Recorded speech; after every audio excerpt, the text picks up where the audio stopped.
I'm Steve Blackwood, former star of Days of Our Lives, playing Bart Beiderbecke.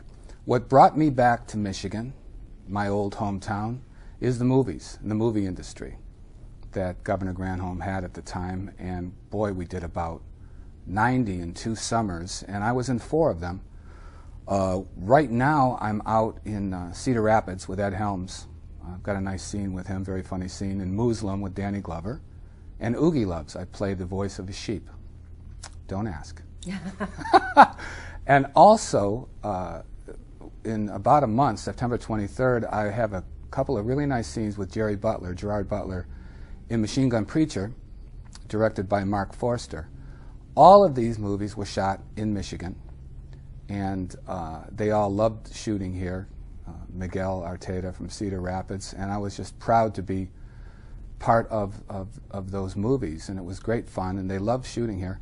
Now, as well, I'm teaching acting to students that have never been on camera, and many in Michigan haven't. This is not Hollywood or New York.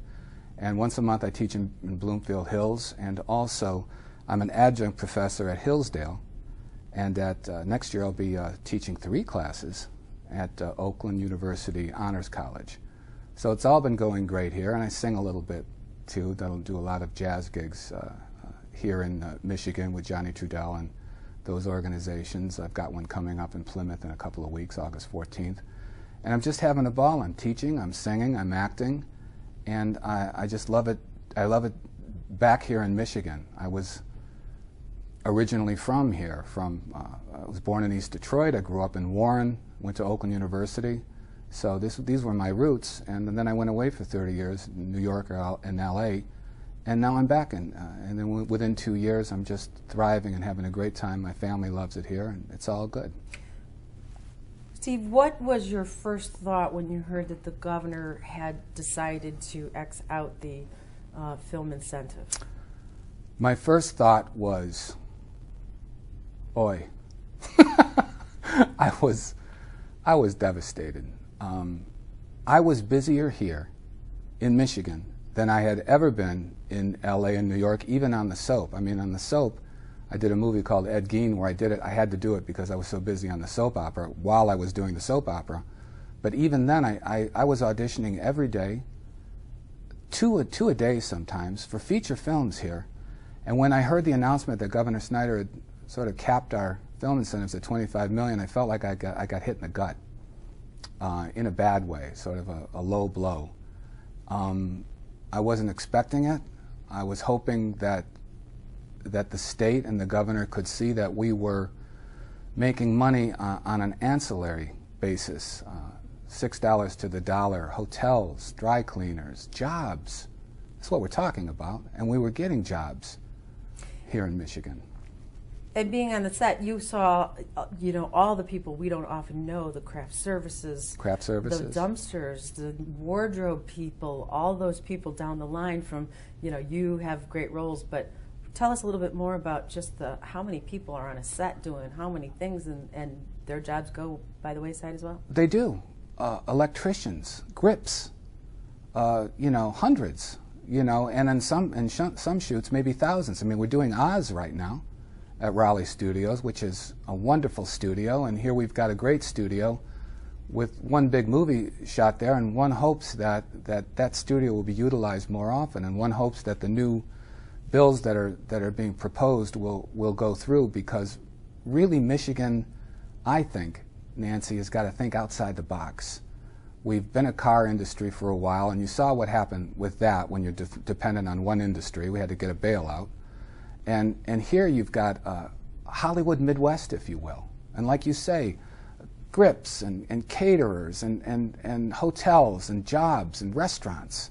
People are going to restaurants. People are buying homes here in the area. As I understand it, Hugh Jackman bought a home in Bingham Farms. All this is not on the paper, is not on the ledger. So, Steve, it must have, since you are now teaching young people how to act on camera, right, bringing your lengthy years of experience to Detroit, you must have a thought on all these students from Michigan, Michigan State, Wayne State, who used to think they had to move right out of state, and all of a sudden we're so excited. We've heard from many that they're devastated that they can't, they're going to film schools, and here they might have to go right back to LA and New York. In fact, I got to tell you, between you and I and your many viewers, my wife and I had been talking about moving. Here's what happened. You created a film industry. The film industry came to us, and many jobs came to us. And since the rug's been sort of being pulled out from under us, these students that you're talking about that were taking my classes to learn to act on camera, many of them have never acted before on camera. They were learning how to hit their mark, how to audition, how to hit the room, how to talk to producers and directors. That's all been sort of taken away. I was advising kids, my students, both at colleges, and I taught at Michigan State for a day as well, to not go anywhere. I mean, here they were learning their craft. They were getting small parts. They weren't major parts, but they were learning how to act on camera by doing the movies themselves. And I said, why go anywhere? The movies are here. Stay here. Learn your craft here. Maybe do a couple of plays here. And then when Governor Snyder came and did what he did, now I have to say to them, yeah, you better go to New York and LA. And we had to have a family powwow, my wife and I and daughter, about do we stay here or not, because ostensibly I came here for the movies and I came here to act. I still want to very much, but we're in limbo right now. But in the interim, we do have some films trickling in this summer, like Oz and Freaky Deaky and Mitch's movie Have a Little Faith, I think. So there is some movies here, but just not the way it was. It was Hollywood Midwest here, and it was wonderful, and there was a pulse to this town that I haven't felt since. A lot of people didn't understand the concept of why it had to be in place so long, so as to develop the infrastructure that accompanies filmmaking, right, as in post-production, editing, all these kind of things that take some time to transfer those, ramp up those former auto engineers into doing, you know, gaming, and green screens are often used in filming and editing. We were just getting to the point of building a lot of infrastructure so it could be more Michigan-based and homegrown. Right. So can you just explain how the whole process of starting high and building infrastructure and talent agents and a pool of talent and how important that is to the industry? I said this, Nancy, we started last year. I was on the board, the Elmore Leonard Literary and Arts Festival, and we had a panel, and Dutch was there, and myself, and a couple of other industry people, and they asked me that very same question, and I said, that it takes 5 to 6 years minimum to build an industry such as show business, such as filmmaking. And when you cut it off after a year or two, or maybe 3 it was, when it was really booming, you're killing the baby in the incubator because it can't grow. Do you know what I mean? It's you've got production slates, you've got pre-production, you've got post-production facilities that are being developed, and stop-action film and all these things, and studios that are being developed. And one had to close, I believe, in Pontiac, and Raleigh's just getting going, and then you pull the films away, and it's literally killing the baby in the incubator, which is very sad, because there was a good infrastructure being built here. When you pull that infrastructure away, what have you got? You've got nothing. So now their bill, I think a lot of legislators who originally, it was a unanimous vote to pass the credit, except for one who's no longer in the House, but all the senators voted for this bill. Right. I think there's been some reconsideration between that announcement and now, and that they're looking at maybe making it a different shape or form, or Michigan-based, etc., but keeping it alive. What would you say to those senators responsible for refashioning this bill or keeping it alive in some way, shape, or form? Vote yes, please. I would say to them, think outside the box. Take a look at some of the ancillary spending that went on. Vote yes to this situation, because when we become a one-horse town, like I said, Nancy, it's just the cars. We're dependent on a situation that is volatile. That may change. Hybrid cars or the gas situation, whatever it is, we need to expand. We need to do. If it's not film, it's got to be other industries too. But why not film? The infrastructure. What I'd say to the senators is that the infrastructure is already here. We've already laid the groundwork. Let's fill in the spaces now. Let's do it. Let's make some money. We can do it. Detroit can make a lot of money. Everybody can with this film industry, but you've got to give it a few years. You've got to not kill the baby in the incubator. Even in the worst of times, even in what we are calling now the Great Recession now, and in the Great Depression, movies, people needed to go to the movies for relief, for entertainment. It never stops. Harry Potter has made more money in the first weekend than any movie ever. There are people that always are going to the movies. People always need to be entertained. Films need to be made, independent films, Hollywood films, any type of films will always make money. We need that in the country, and we need that in the state. And it's like I said, you're going to kill the baby in the incubator. There's no need to. If you look at the track record, entertainment product thrives, always makes money, and there's no reason that we should stop making money here in Michigan. Okay, Brad, if you will, you have probably lots of viewers who know you as Brad the bad guy. Bart. Oh, Bart the bad guy. I'm sorry. That's okay. Old General Hospital in high school. So, Bart, I forgive you. To your fans who maybe haven't seen you for a while, how did it feel to play the bad guy? I mean, were you really bad? Did you try to kill people, or were you just a two-timer womanizer? Are you talking about my personal life? No, strictly professional. Strictly professionally. I was hired on a casting director at Days of Our Lives in Burbank, filmed in Burbank, California, saw me in a play. They hired me to do 3 days as a minion, bad guy minion, yes man, to Stefano DiMera on Days of Our Lives.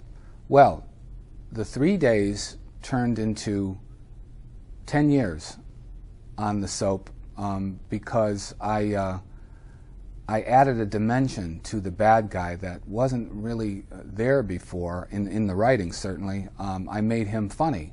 I tried to make him funny. The bumbling bad guy, the Peter Sellers bad guy who goes out and tries to kill somebody but drops the gun or can't find the gun or has to dress up as a woman to infiltrate the situation, and all these wonderful situations. And it was wonderful because the writers let me do this. The directors and producers saw that the fans were responding to this, and it wasn't that I wasn't still had the levity that I could kill somebody as a bad guy, but I did it in such a humorous way that it entertained the fans, and also it got me to emulate my acting idols, which were I love comedy, and I love doing it like Jack Lemmon and Cary Grant and Peter Sellers, and I got to sort of put my own spin on the character of Bart Beiderbecke by making him not the sharpest knife in the drawer. How many times did you get married over 10 years? No, my character was not a romantic interest, Nancy. I had a couple of romantic interests, but they were brief. I was mostly behind the scenes spying on people and trying to blow up Salem and doing things like that, which doesn't sound all that funny, but we tried to make it that way. But my character did not get married once, and my evil twin, they killed me off in 2007, and my evil twin never came back.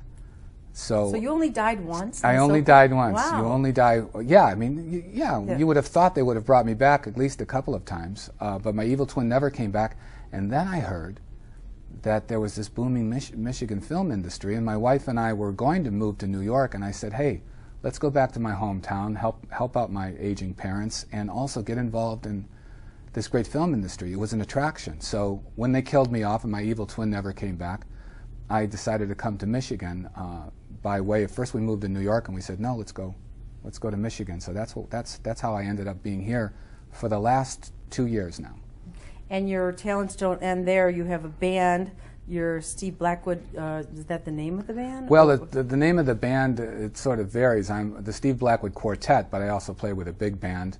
And I play at various venues like Cliff's Bells and Baker's Keyboard and Nicola's in Southfield, great people over there, and also bigger events like the Elks Outdoor Festival, August 14th in Plymouth, Michigan, and at Meadowbrook at the Christmas Stroll. So I do big events and small events. I do my own music, which is kind of jazzy blues, and I do a tribute to Sinatra, kind of a throwback Michael Bublé type. I love the old music. I love the old, don't you, Nancy, that's Cole Porter and George Gershwin, writers like that. I love to keep their music alive, and I love to do that. Did it surprise you how Detroit changed, how it got hipper, cooler with the incremental investment over the years? Oh my God. It was like a different town. It was pulsating with filmmaking.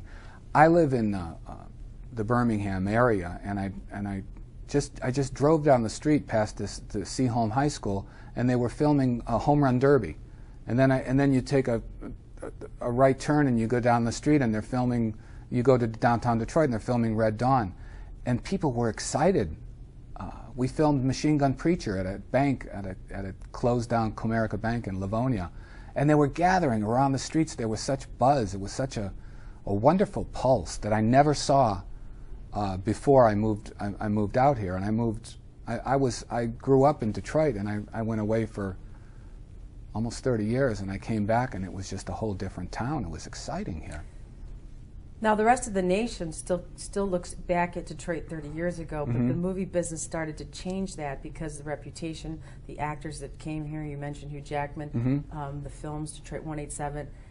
How would you put a value on changing with the PR value of changing a reputation of a city like Detroit?